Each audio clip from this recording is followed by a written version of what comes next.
Good afternoon, ladies and gentlemen. This is Antony Carpen here at Limoncello's on Mill Road in Cambridge. I'm in Romsey Ward with one of the local councillors here, Cllr Baigent, who is standing to be the Police and Crime Commissioner for Cambridgeshire for the Labour Party, and I'm going to be doing an interview with him now. So I shall move over to Cllr Baigent. Good morning. Good morning. Good to see you again, as always. Now, first of all, for people who don't know, what are the roles and responsibilities of the Police and Crime Commissioner for here in Cambridgeshire and also in Peterborough? Right. The main role of the Police and Crime Commissioner is to set the priorities for policing with it throughout the police service in Cambridgeshire and Peterborough. They do this by liaising with the Chief Constable, but finally it is the Police and Crime Commissioner's role. They also set the budget in liaison with the Chief Constable, and again that is a liaison, but it is the PCC's role. And thirdly, they hold the Chief Constable to account for the priorities and for the budget and for running the police service throughout this area.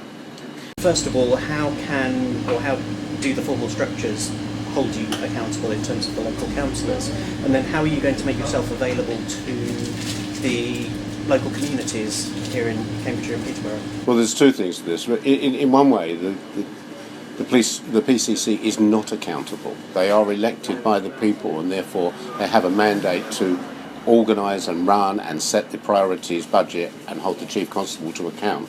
So they're not actually directly accountable again until the ballot box in 4 years' time. Unless, of course, they do something radically wrong, and in that case they can be removed from office. But their policies are the policies. Now, currently there is a police liaison panel which can question the PCC, but these questions do not have to be answered, and they are not in any way like a City Council scrutiny committee. Now, it is my intention to involve the liaison panel a great deal more in the decisions made by the PCC.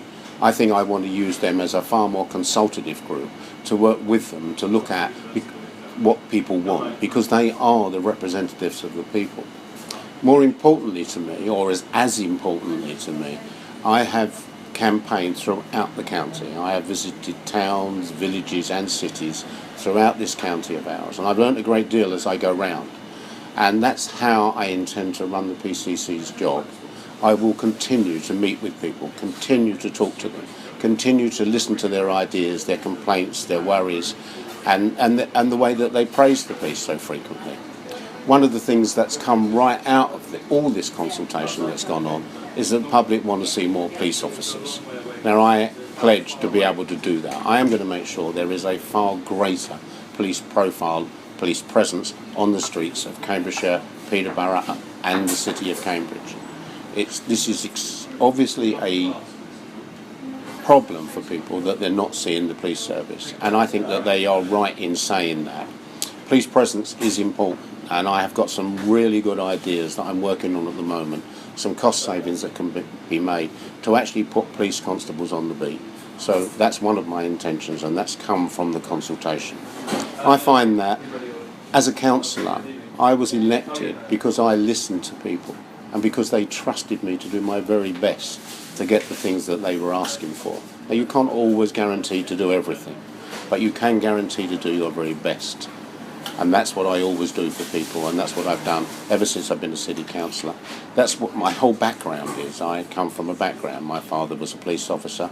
I became a firefighter to help people, to work with society, to make society better. And then when I retired, I went to university and got some academic qualifications, a degree in sociology, a PhD in uniform public service cultures, and then I wrote a public service degree at Cllr with a prime intention of improving the type of person that joins uniform public services, in particular the police, and I lectured for 7 years there on policing. Now, often in the media we see PCSOs derided as not being the real thing. When we speak to communities, we get a very, very different feel. I wondered if you've got any comments on the importance of PCSOs and what they actually do and the difference they make in our communities. Yeah, I have some very clear ideas about that. Police community support officers came on stream when I was lecturing on policing at Cllr. I was immediately a firm advocate for their role. It's very important that the public feel that they can approach the police service, and often A, they can't find a police officer, and B, they're a bit hesitant about doing that.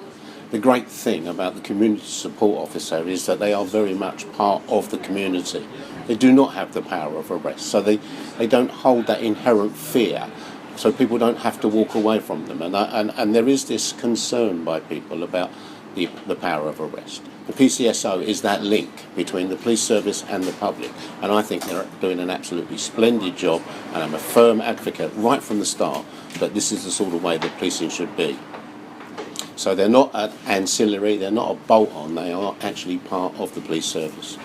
One of the things that perhaps isn't reported in the media that much is how young people are primarily the victims of, in particular, violent crime. So I wonder what messages you've got for young people who may well be voting in this election for the first time. I think the important thing that young people need to recognise, well, there's two things really. One of them is that they need to vote. They really do need to vote. And when people vote, then they draw politicians' attention. And that is enormously important. Now, with regards to fear of violence on the streets, then we need to be able to talk to students. We need to be able to talk to young people. We need to be able to talk to the people that come into our cities and towns in the evenings, particularly towards the weekend. We need to be able to be part of that. There needs to be a police presence so that people aren't afraid of the police service, so that they can come up to them and talk to them about things that have gone wrong. There's a whole plethora of things here that can improve police-community relationships. And right at the heart of everything I'm going to be doing is about improving police-community relationships. Now, that isn't to disempower the police service, it is to empower the public, and it is to empower the police at the same time by bringing them together so they can work together. And this isn't going to be at the core of everything that I do as Police and Crime Commissioner. What I've really learned from visiting villages is that people feel that they want to see a police presence, that they enjoy the opportunity to be able to talk to the police, and they feel that the police aren't involved in their village. The village is a different environment, and we need to understand. I'm a city dweller. I've spent most of my time living in London or Cambridge City, and now I am beginning to realise by visiting people, and this is key to my campaign, I suppose. That's why I have been visiting people.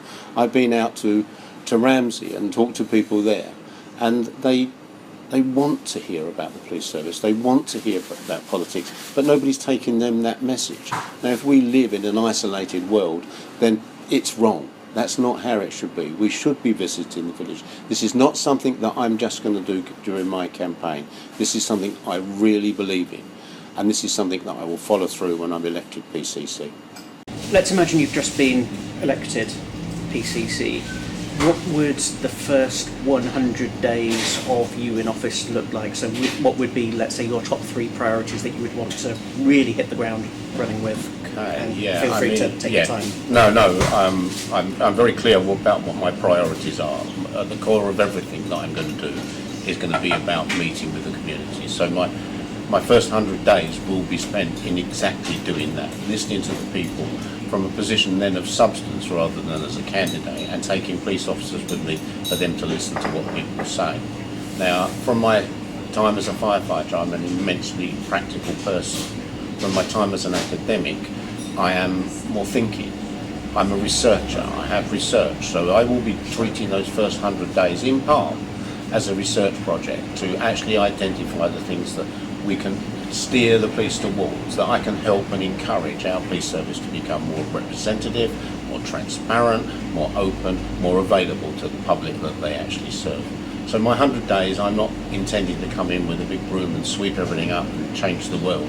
What I want to do is look, watch, observe, and then act. You wrote the public services degree at Cllr University, so I wondered if you could just give us some detail, in particular for those people who don't know about it, what it contains, why you did it, and what difference it's making in particular to the students who are studying it. Yeah, indeed. When I carried out my PhD research on uniform public services, I noticed there were some elements of public servants' work that were not altogether wholly for the public. Some of it was self-serving, although public servants work enormously hard. Sometimes some of the things they do aren't directly to assist the public. So I thought that I'd write a degree that would produce the sort of student that would be more aware of the difficulties that they can become involved in through joining for example, police or fire service culture. I went to Cllr Baigent and asked for them if I could write the degree. They gave me permission to do that, and I wrote it, set it up, led the degree for 8 years. During that time, we had a lot of students come through, but mostly I was lecturing on policing, and I was trying to point out to them some of the pitfalls of being a police officer, also the advantages of being a police officer, how they could make a difference, how they could work with society, how they could actually... It wasn't only about racing around the streets in a car with a blue light flashing.